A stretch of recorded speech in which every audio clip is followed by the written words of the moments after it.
অনেক উৎসাহ উদ্দীপনা নিয়ে শেষ হয়েছে বিপিএলের নিলাম, যেখান থেকে দেশি বিদেশি ক্রিকেটার নিয়ে বেশ শক্তিশালী দল সাজিয়েছে ফ্রাঞ্চাইজিগুলো।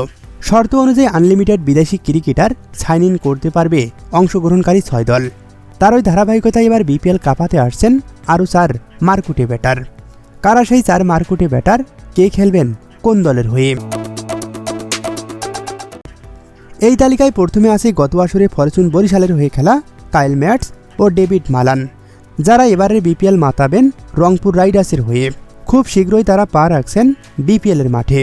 তাদের যোগদান রংপুর রাইডার্সকে আরও বেশি শক্তিশালী করবে। এরপরে আসছেন নিউজিল্যান্ডের ক্রিকেটার জিমি নিশাম, যিনিও গত আসরে খেলেছেন ফরচুন বরিশালের হয়ে। এবার তিনি খেলবেন নবাগত দল নোয়াখালী এক্সপ্রেসের হয়ে। সব কথা তার সাথেও প্রায় সম্পন্ন, শুধুমাত্র আনুষ্ঠানিকতা বাকি। এছাড়া রাজশাহী ওয়ারিয়র্সে যোগ দিচ্ছে পাকিস্তানি ক্রিকেটার হুসাইন তালাত।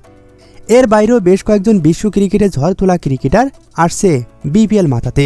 খুব শীঘ্রই জানা যাবে সেই খবর, যা বিপিএলকে করবে আরও বেশি আকর্ষণীয়, আরও বেশি জমজমাট। খেলাধুলার সব রকমের আপডেট সবার আগে পেতে চোখ রাখুন ট্রেন্ডস ক্রিকেটে।